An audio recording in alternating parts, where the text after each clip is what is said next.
Salut à tous, j'espère que vous allez bien. Alors donc aujourd'hui c'est jeudi et je fais ma vidéo de la semaine comme d'habitude sur Daily Watch. Comme vous le savez sans doute, le thème de la semaine, et j'ai l'impression de dire cette phrase un peu trop souvent, c'est la semaine de l'horreur et j'ai décidé de vous parler de mes films d'horreur préférés. Alors je suis pas forcément la plus grande amatrice de films d'horreur au monde, mais par contre j'aime bien quand ça fait un petit peu peur et quand on fait une petite soirée avec quelques amis et tout, ça peut toujours être sympa. Du coup j'en ai vu quelques-uns et je vais pouvoir vous parler de mes 3 préférés. Pour commencer, le premier film que j'ai adoré, c'est Le Beau-Père. Alors je vais y aller en graduation. Je vais faire de celui que j'ai le plus aimé, mais moins aimé que les autres, jusqu'à celui que j'ai le plus aimé de tous.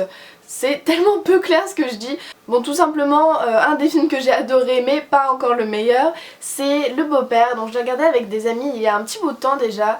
Celui-là c'est un des meilleurs si vous n'aimez pas tout ce qui est gore et tout ce qui est vraiment dégueu, mais que vous aimez bien un petit peu d'épouvante, vous savez quand il y a un gros moment de blanc, qu'il y a une musique sonore assez stressante et que tout d'un coup ça fait BAH comme ça, et bah c'est plutôt le principe de ce film. Dedans il y a Dan Humphrey de Gossip Girl, alors je me rappelle plus son nom d'acteur, mais il joue dans ce film et il y a une autre actrice qui est très connue aussi, mais je me rappelle plus non plus de son nom. En tout cas il est vraiment bien ce film. Alors en fait, pour vous raconter l'histoire un petit peu brièvement, donc en fait ça commence par Dan Humphrey qui rencontre le nouveau petit ami de sa mère et en fait ça va aller assez vite et elle va vite se marier avec lui, donc ça va devenir son beau-père et il va habiter dans la maison familiale, etc. Enfin voilà, rien de bien extraordinaire. Sauf que plus ça va et plus on se rend compte que le beau-père est assez bizarre, qu'il a comme des excès de violence et on a l'impression qu'il est un petit peu dérangé, et il y a plein de choses qui vont faire que il va commencer à se demander si cette personne n'a pas un passé. Il va voir aux infos des familles qui ont été tuées et le beau-père qui s'était échappé, et du coup il va se poser de plus en plus de questions et en fait le film c'est là-dessus et bien évidemment il va se passer plein de choses à la fin. Alors surtout les 10 dernières minutes de ce film sont juste extraordinaires et l'acteur qui joue le beau-père justement est très très bon dans ce rôle là et il fait vraiment peur et en tout cas c'est vraiment génial, donc n'hésitez pas à aller le voir. Le second film dont je vais vous parler c'est le K39 ou 33, le K39, non ça doit être 39, et c'est un film avec l'actrice de Britney Jones. Décidément j'ai choisi de ne plus me rappeler des noms d'acteurs, je suis désolée pour ça, je vous les mettrai en barre d'infos si je m'en rappelle.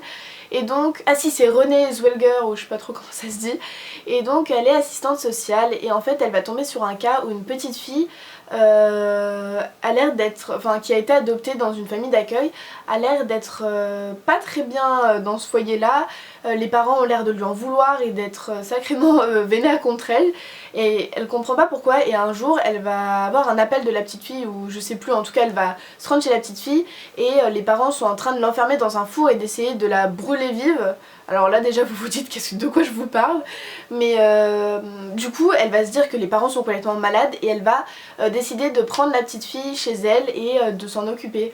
Sauf que bien évidemment ça serait trop simple si ça s'arrêtait là. Elle va se rendre compte que peut-être s'il y avait une raison pour que les parents veuillent absolument la tuer de cette manière là, et qu'elle a l'air d'être possédée ou bien d'avoir quelque chose, une force en elle, enfin quelque chose comme ça, et ça fait vraiment peur.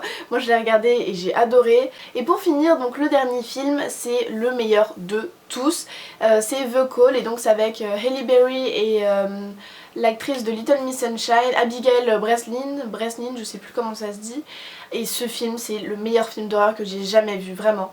Alors donc en fait Halle Berry est l'actrice principale et elle travaille au 911, donc vous savez c'est le service d'urgence aux États-Unis, et en fait elle va tomber sur une petite fille une ado qui appelle de chez elle et qui dit oui il y a quelqu'un qui tente de s'introduire chez moi, oh non mon dieu il est entré, etc. Et cette personne va se faire tuer au téléphone. Donc là déjà on commence à se dire bon d'accord, super, et en fait on entend l'homme au téléphone juste prendre le téléphone et dire c'est trop tard et raccrocher. Alors c'est assez terrifiant, et en fait un jour donc elle va complètement décrocher de ce poste, elle va plus vouloir y travailler et vous comprendrez pourquoi si vous le regardez. Et un jour elle va être en fait obligée de prendre un appel du 911 et va entendre une fille qui est justement en train de se faire kidnapper parce qu'elle est dans le coffre d'une voiture et elle peut appeler le 911 parce qu'elle a un portable prépayé. Et elle va dire je suis dans le coffre d'une voiture, il y a un homme qui m'a kidnappé, il faut absolument que vous me retrouviez. Et en fait tout le film va se passer sur comment Halle Berry va essayer de la retrouver, de lui trouver des informations pour savoir où elle est, dans quelle voiture, qui est le conducteur, etc. Et en fait plus on avance vers le film et plus c'est psychologique et plus on comprend pourquoi l'homme qui a tué et qui s'avère être le même que le premier veut la tuer justement. Et c'est vraiment tordu, c'est un truc de fou. Ce film là est incroyable. Alors par contre celui-là il peut un peu plus choquer si vous avez une âme sensible, mais il est juste génial quoi, je vous le conseille à tout prix, c'est une merveille. Moi j'ai vraiment adoré, je l'ai même regardé directement le lendemain tellement je l'avais aimé et ça fait un peu... Et là je passe un petit peu pour une fille tordue et bizarre, mais il est génial donc je vous le conseille. Merci à mon chien qui n'arrête pas d'aboyer derrière la vidéo. Donc voilà, la vidéo est terminée, j'espère qu'elle vous aura plu. J'ai l'impression d'avoir parlé pendant trop longtemps, je suis désolée mais c'est vraiment des films que j'adore et j'avais envie de pouvoir vous expliquer un petit peu quand même le scénario. Oh, mon chien, tais-toi! Je vous dis donc à la semaine prochaine, en attendant j'espère que vous passerez une bonne semaine et je vous fais de gros bisous, à bientôt!